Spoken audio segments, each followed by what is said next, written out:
अस्सलाम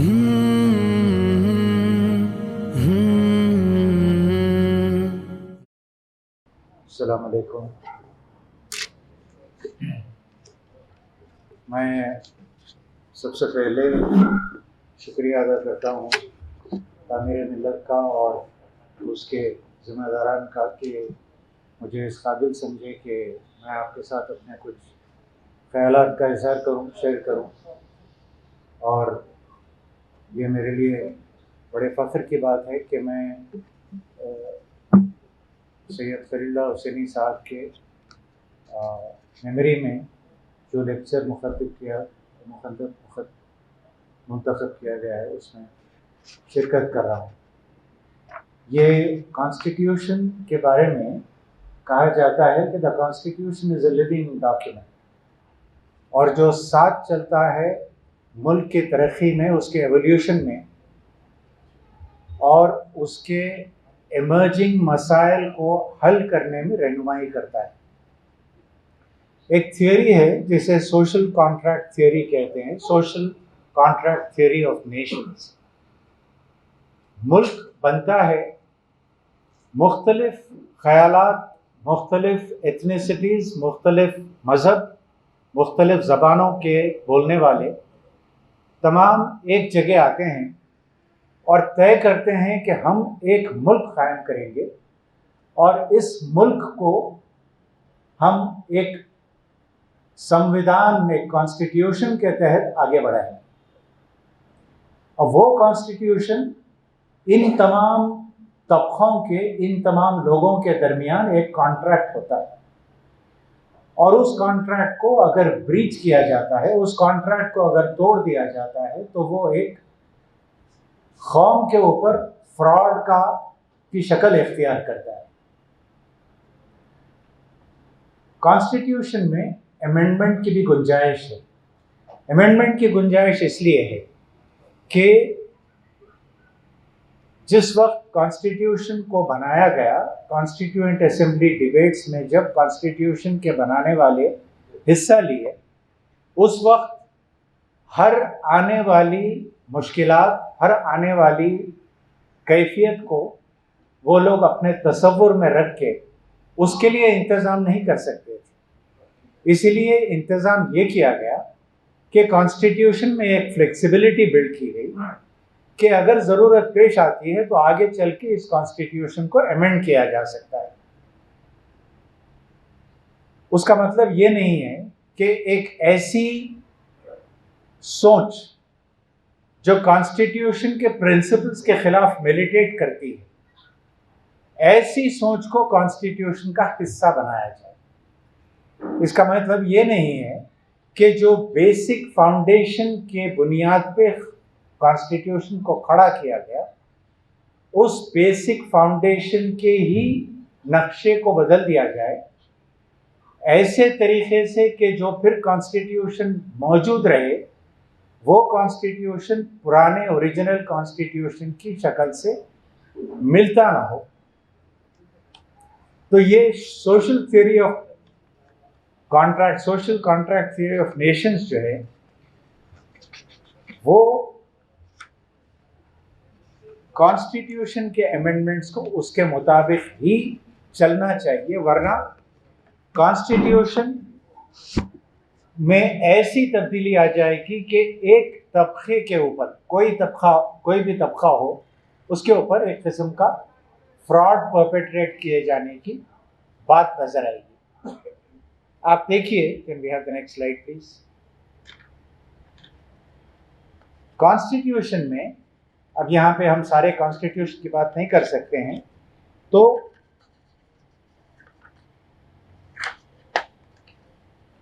आर्टिकल 15 और आर्टिकल 16 दो आर्टिकल्स है जो डिस्क्रिमिनेशन के खिलाफ, जो कॉन्स्टिट्यूशन के बनाने वालों का विजन था, उसको शक्ल देते हैं।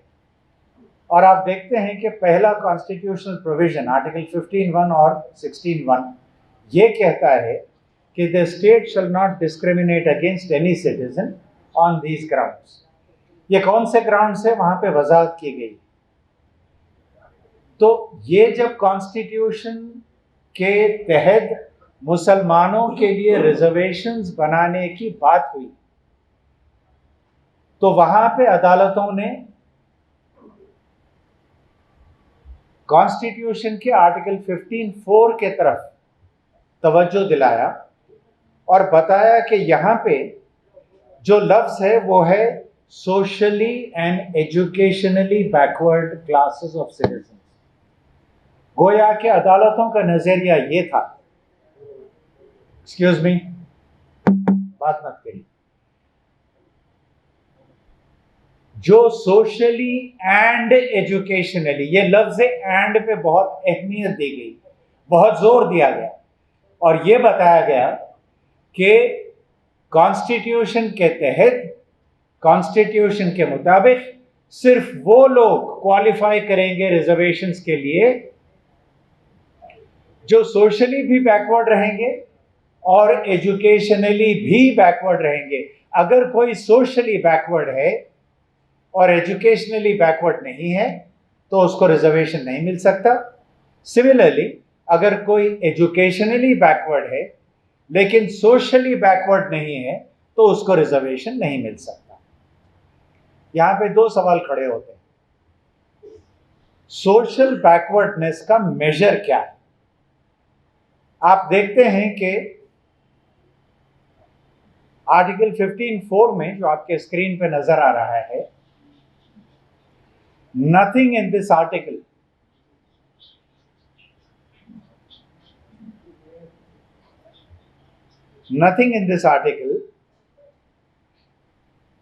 or in clause 2 of article 29 shall prevent the state from making any special provision for the advancement of any socially and educationally backward classes of citizens or for the scheduled castes and scheduled tribes। यहां पे आप देखिए कौन से words इस provision में operative words हैं, इसको डिसेक्ट करना पड़ेगा समझने के लिए कि इसका मतलब क्या है और क्या होना चाहिए। आप देखिए, अगर लफ्ज एंड जो आपको नजर आ रहा है सोशली एंड एजुकेशनली, अगर ये लफ्ज एंड इतनी अहमियत रखता है तो कानून में एक प्रिंसिपल है, कानून में एक प्रिंसिपल है जो जस्टिस कृष्णा अय्यर के अल्फाज में legislative futility must be eliminated so far as interpretative possibility permits। उसका मतलब यह है कि कानून को जब इंटरप्रेट करेंगे आप तो ऐसे इंटरप्रेट करना चाहिए कि कोई कानून का और प्रोविजन निगेट ना हो जाए, फौत ना हो जाए। अब आप यहां देखिए, अगर लफ्ज एंड को इतनी अहमियत देती है अदालत कि वो ये कहती है कि आप सोशली बैकवर्ड हैं तो रिजर्वेशन नहीं मिलेगा, एजुकेशनली बैकवर्ड है तो रिजर्वेशन नहीं मिलेगा, सोशली भी और एजुकेशनली भी अगर आप बैकवर्ड रहेंगे तो रिजर्वेशन मिलेगा, क्योंकि वर्ड एंड यहां पे है, तो मैं अदालत की तवज्जो शुरू के अल्फाज के तरफ ले जाकर यह सवाल पूछूं कि अगर लफ्ज एंड की इतनी अहमियत है तो क्या लफ्ज अगेंस्ट की उतनी ही अहमियत नहीं है? क्या इससे हमको यह समझ में नहीं आता है कि यह प्रोविजन ये कह रहा है कि हुकूमत किसी के खिलाफ डिस्क्रिमिनेट नहीं कर सकती, बस किसी के तायद में या किसी के फेवर में डिस्क्रिमिनेशन करने के लिए आर्टिकल 15(4) है। और 15(4) के अल्फाज हमको बताते हैं कि nothing in this article, nothing का मतलब क्या हुआ? कुछ भी इस आर्टिकल में ऐसा काम नहीं कर सकता। नथिंग इन दिस आर्टिकल और in article 2 of clause 2 of article 29 shall prevent the state from making any special provision for the advancement of any socially and educationally backward classes of citizens और for the schedule caste and schedule tribe. लफ्ज और का मतलब क्या हुआ? ये उन लोगों का, उन तबकों का तस्करा कर रहा है जो शेड्यूल कास्ट और शेड्यूल ट्राइब्स नहीं हैं। शेड्यूल और schedule caste, so schedule caste and schedule tribes एक अलग कैटेगरी है, अदर क्लासेस ऑफ सिटीजन्स एक अलग कैटेगरी है।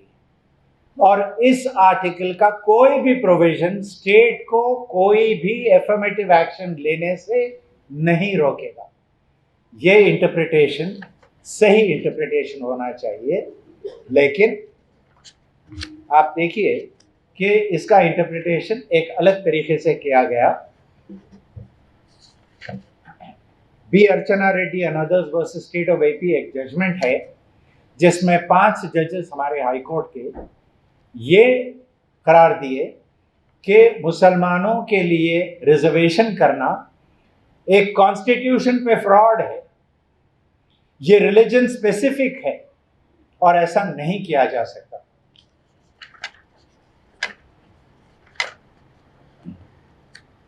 मैं मेरी बात को यहाँ पे मुख्तसर कर रहा हूँ इसलिए कि आप can you please advance the slides until I tell you to stop. एक एक करते जाइए। What are the imperatives of, हाँ स्टॉप हियर। अब इसके बाद की स्लाइड पे ले जाइए। Next slide please. देखिए आर्टिकल 15 और आर्टिकल 16 आपको स्क्रीन पर नजर आ रहे हैं। The state shall not discriminate any citizen on the grounds only of religion. Now देखिए ये ओनली ऑफ, ओनली का मतलब क्या है? सिर्फ, सिर्फ इस बुनियाद पे आप डिस्क्रिमिनेट नहीं कर सकते। लेकिन ये अगेंस्ट के साथ आ रहा है। इन वजूहात की बुनियाद पे आप किसी शहरी के खिलाफ डिस्क्रिमिनेट नहीं कर सकते। यहां फॉर का तस्वर नहीं, फॉर का तस्वर फोर में, लेकिन on the grounds only of religion, caste, sex etcetera का मतलब यह है कि सिर्फ इस बुनियाद पे आप डिस्क्रिमिनेट नहीं कर सकते, इसके अलावा कोई और फैक्टर भी मौजूद रहना चाहिए। मिसाल के तौर पे एजुकेशनल बैकवर्डनेस।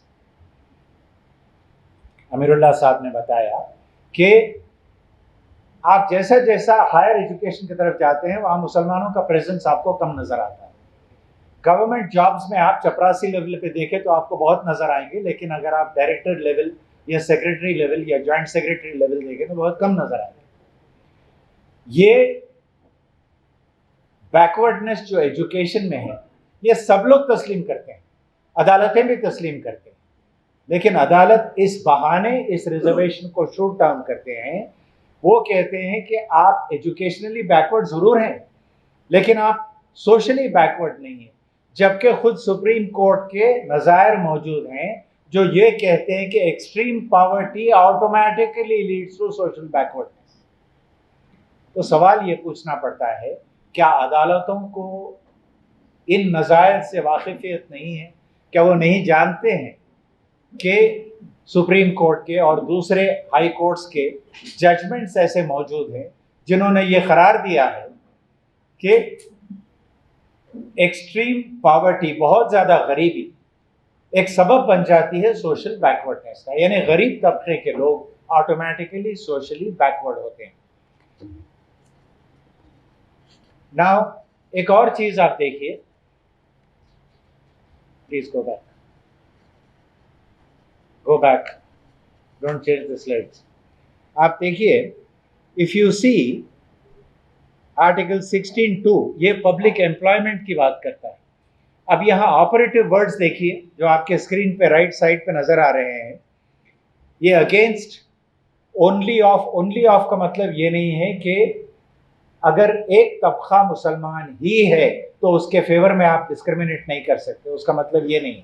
उसका मतलब ये है कि सिर्फ मुसलमान होने के नाते डिस्क्रिमिनेट नहीं कर सकते, इसके साथ कोई और फैक्टर मौजूद होना चाहिए। और आप देखते हैं कि यहाँ पे वो मौजूद है कि मुसलमान बैकवर्ड भी हैं और बहुत गरीब भी हैं। Next slide please. नाउ ये जो 5 जजेस अर्चना रेड्डी के केस में, इस एफर्ट को जो मुसलमानों के फेवर में रिजर्वेशन लाया गया था उसको फ्रॉडुलेंट करार दिया गया। वो 5 जजेस का बेंच उस पहले जजमेंट के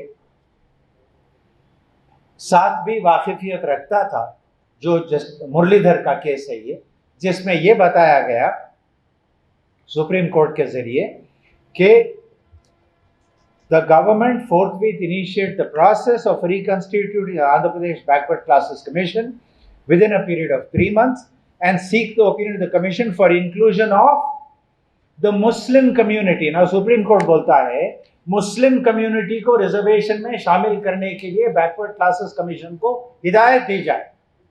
वो हिदायत के दिए जाने पे एक दूसरी बेंच हाई कोर्ट की ये तसव्वुर करती है कि ये एक कॉन्स्टिट्यूशन पे फ्रॉड है। ये कहां तक ये कहां तक एक लेजिटिमेट एक्सरसाइज है जुडिशियल पावर का। एक जज है जो आजकल रिटायर्ड हैं, वो मेरे साथ इंटरनेट पे एक्सचेंजेस करते रहते हैं और उन्होंने तस्लीम किया, ये मैं एक अपने आर्टिकल में भी लिखा हूँ, उन्होंने तस्लीम किया कि जजेस महज हकीकत की बुनियाद पे फैसले नहीं करते हैं, वो अपने परसेप्शंस की बुनियाद पे फैसले करते हैं। आप मुझे क्यों सुन रहे हैं? आप इसलिए सुन रहे हैं कि किसी ने आपसे कह दिया कि एक वकील है और ये कुछ कॉन्स्टिट्यूशन के बारे में बात करेगा, तो आप एक तसव्वुर लेके बैठे हैं कि ये शायद कुछ समझदारी की बात करेगा। अगर आपसे ये कहा जाए कि एक ऑटो ड्राइवर है, वो प्रिटेंड करेगा कि वो वकील है और यहाँ आके कॉन्स्टिट्यूशन पर बात करेगा, तो आपका नज़रिया बिल्कुल मुख्तलिफ रहेगा। मैं तो वही रहूँगा, लेकिन आपकी सोच के बदलने की वजह से आप मेरी बात को एक अलग अंदाज में सुनेंगे। तो ये तसव्वुर लेके अगर जजेस फैसले करने लगे तो नतीजा यही होता है कि जो सुप्रीम कोर्ट कहता है कि किया जाए, उसके बारे में हाई कोर्ट कहता है कि ये एक फ्रॉड है कॉन्स्टिट्यूशन पे, ये रिलीजन स्पेसिफिक एक्सरसाइज है। The next slide please. Excuse me, ये उन्होंने कहा है ये सब। The next slide please. अब देखिए Anglo Indian community, Anglo Indians कौन होते हैं? ये क्रिश्चियंस होते हैं। आर्टिकल 331 और 333 कॉन्स्टिट्यूशन ये कहता है अगर एंग्लो इंडियंस का रिप्रेजेंटेशन पार्लियामेंट में या लेजिस्लेटिव स्टेट असेंबलीज में कम रहे तो प्रेसिडेंट को या गवर्नर को इख्तियार रहेगा कि 2 मेंबर्स को नॉमिनेट करे। क्यों? क्योंकि इनका रिप्रेजेंटेशन कम है। लेकिन ये तस्वुर में रखिए कि एंग्लो इंडियन मतलब नेसेसरीली क्रिश्चियन है, तो इसको क्यों नहीं शूट डाउन किया जाता है ये कहकर कि ये रिलीजन स्पेसिफिक है? क्या इससे आपको ये इशारा नहीं मिलता है खुद कॉन्स्टिट्यूशन से कि अगर एंग्लो इंडियंस के हुकूक का तहफ़्फ़ुज़ होना है तो पार्लियामेंट में और लेजिस्लेटिव असेंबलीज में एंग्लो इंडियंस का मौजूद रहना जरूरी है। ऐसा क्यों है? इसलिए है कि एंग्लो इंडियंस के हुकूक की पैरवी सिर्फ एंग्लो इंडियंस के स्टेक होल्डर्स ही कर सकते हैं, दूसरे लोगों को उतनी दिलचस्पी नहीं रहेगी। आप देखते हैं कि माइनॉरिटीज के लिए जो बजट बनता है वो बजट का एक सब्सटैंशियल हिस्सा अक्सर लैप्स होता है और हुकूमत को वापस कर दिया जाता है। क्यों खर्च नहीं होता? क्या इससे आपको कॉन्स्टिट्यूशन इस इशारे के तरफ नहीं उंगली बता रहा है कि मुसलमानों के हुकूक का तहफ़्फ़ुज़ अगर होना है तो पॉपुलेशन की बुनियाद पे मुसलमानों का लेजिस्लेटिव असेंबलीज में और पार्लियामेंट्स में होना जरूरी है। कॉन्स्टिट्यूशन एक डॉक्यूमेंट है, हुकूमत एक एब्स्ट्रैक्ट है। हुकूमत चलती कैसे है? लोगों के जरिए। उन लोगों के ख्यालात अगर ऐसे हों कि कॉन्स्टिट्यूशन के अल्फाज को जान न दें, उसको मीनिंगफुल न बनाएं, बल्कि उसको किसी तरह स्टल्टिफाई कर दे, तो नतीजा वही होगा जो हम अब देख रहे हैं।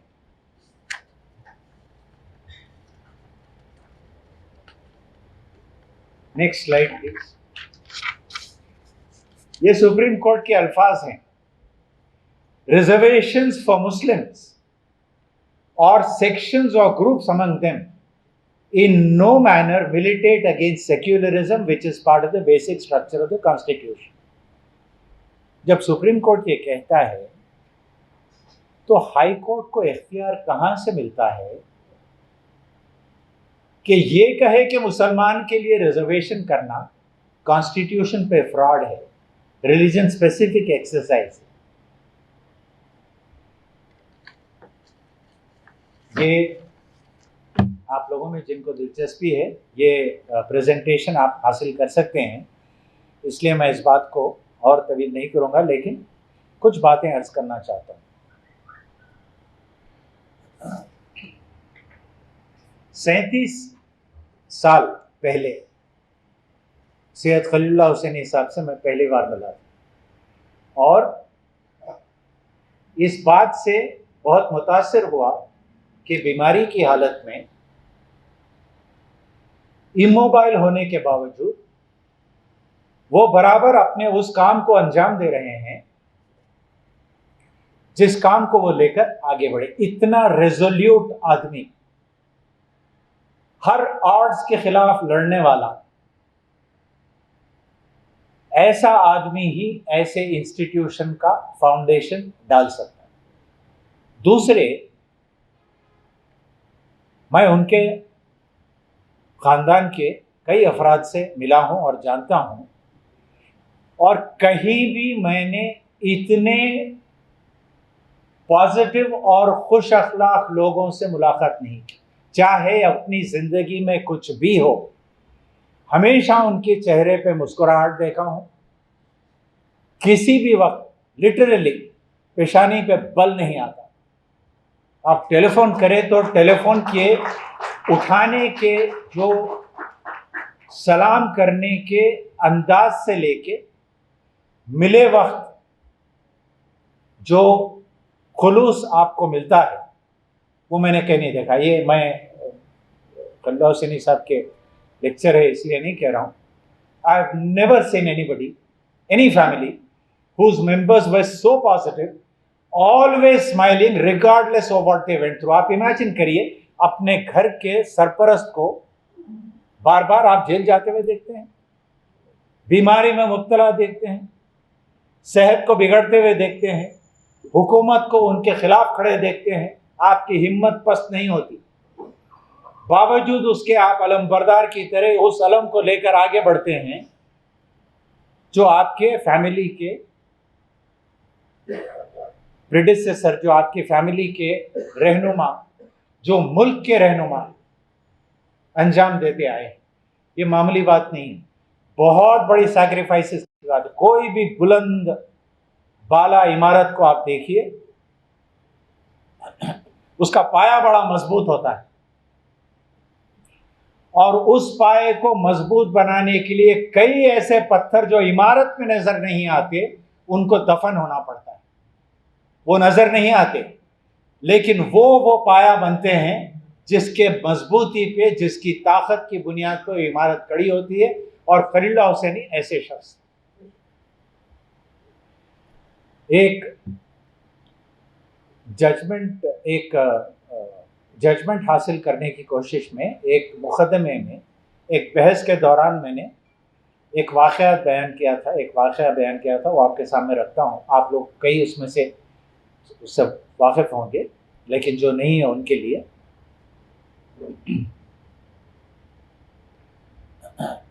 एक शख्स, क्योंकि ये कॉन्स्टिट्यूशनल इंटरप्रिटेशन की बात हो रही है, कॉन्स्टिट्यूशन को किस तरह इंटरप्रेट किया जाना चाहिए, जिन लोगों ने बनाया वो यहाँ मौजूद नहीं, तो उनके ख्याल को किस तरह आप इंटरप्रेट करेंगे। मुख्तलिफ इंटरप्रिटेशंस पॉसिबल है, जो आपके एक्सपीरियंसेस से, आपके तजुर्बे से, आपके एक्सपेक्टेशन से जुड़े हुए होते हैं। लेकिन हकीकत में होना क्या चाहिए। एक साहब थे, वो ज़्यादा उम्र के नहीं थे, लेकिन बहुत बीमार हो गए थे, उनको पता चल गया था कि उनका इंतकाल होने वाला है, तो वो अपनी सारी दौलत को लिक्विडेट करके एक थैले में सोने के कॉइन्स की शक्ल में जमा कर लिए और सोचे कि ये मैं मेरे बच्चों के बालिग होने तक किसके हवाले करूं। आम आदमी के ऐसे ज़रूरत पेश आते हैं कि उसमें से कुछ पैसा खर्च हो जाता है, लेकिन अमीर लोगों को इल्म रहता है कि पैसे को किस तरह मल्टीप्लाई किया जाए। इन्होंने एक अपने अमीर साथी को बुलाया और कहा कि देखो मेरे बच्चे नाबालिग हैं, ये मेरा सारा सरमाया है, ये मैं तुम्हारे हवाले करता हूँ, मेरे बच्चे जब बालिग हो जाएं तो उन्हें बुलाकर उन्हें दे देना। अब कोई भी शख्स ये सोचता है कि इसमें मेरे लिए क्या फ़ायदा है, तो उन्होंने ये कहा अपने दोस्त से कि इसमें से जो तुम चाहो वो उनको दे दो, बाकी तुम्हारा है। ये तो बात ऐसी हुई कि बात मेरे कंट्रोल में है। उन्होंने कहा ठीक है। बच्चे जब बड़े हुए तो तलब किया, मजलिस बैठी, उन्होंने कहा मेरा फैसला ये है कि सोना मैं रख लेता हूं और मैं चाहता हूं कि खाली थैला तुम लोगों को दूं। लोगों ने अफसोस जाहिर किया तो उन्होंने कहा मुझे मत उंगली दिखाओ, इनके अहमक बाप को बोलो जिन्होंने ये वसीयत लिखी। बात अबू हनीफा के पास गई, उस वक्त के जो जूरिस्ट थे, मुंसिफ थे। उन्होंने कहा वसीयत पढ़ी जाए। वसीयत पढ़ी गई। उन्होंने कहा वसीयत फिर से पढ़ी जाए। वसीयत फिर से पढ़ी गई। फिर उन्होंने कहा इस आदमी से मुखातिब होकर कि तुम्हारा फैसला क्या है? तो उन्होंने कहा मैं सोना रख लेना चाहता हूँ और बच्चों को खाली थैला दूंगा। फैसला हुआ सोना बच्चों का है, उनको दे दिया जाए, खाली थैला तुम्हारा है। क्यों? जो तुम चाहो वो बच्चों को देना है। तुम सोना चाहते हो तो बच्चों को सोना दे दो। ये तरीका इंटरप्रिटेशन का है। आज के कलयुग में जब इंसान सीना ठोक के खुदा की कसम खा के अदालत में झूठ बयान करता है, वहां पे जो माहिर वकला पेचीदा अल्फाज में अपने मुकदमे का बयान अदालत के सामने रखते हैं, वहाँ अदालत की ये और उस वक्त जिस वक्त ये मैंने बहस में इस्तेमाल किया तो जज के अल्फाज एक्चुअली यही थे कि ये अल्फाज का जादू है। वो जादू की आज ज़रूरत है।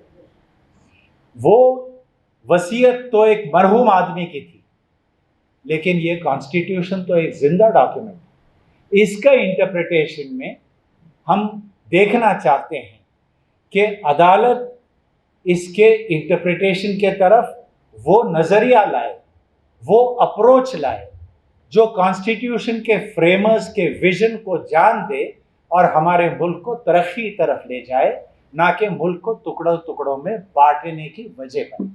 आप लोगों का बहुत बहुत शुक्रिया। Thank you.